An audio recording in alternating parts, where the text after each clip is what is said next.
ঢেকীয়া লিহিৰি পতীয়া বতাহত যেনেকৈ হালে ঢোলতে চাপৰত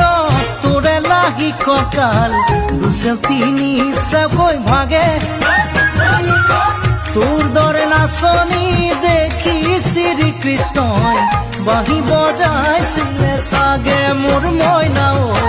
বাঁহী বজাইছিলে চাগে পৰ্বতৰ ঢেকীয়া লিহিৰি পতীয়া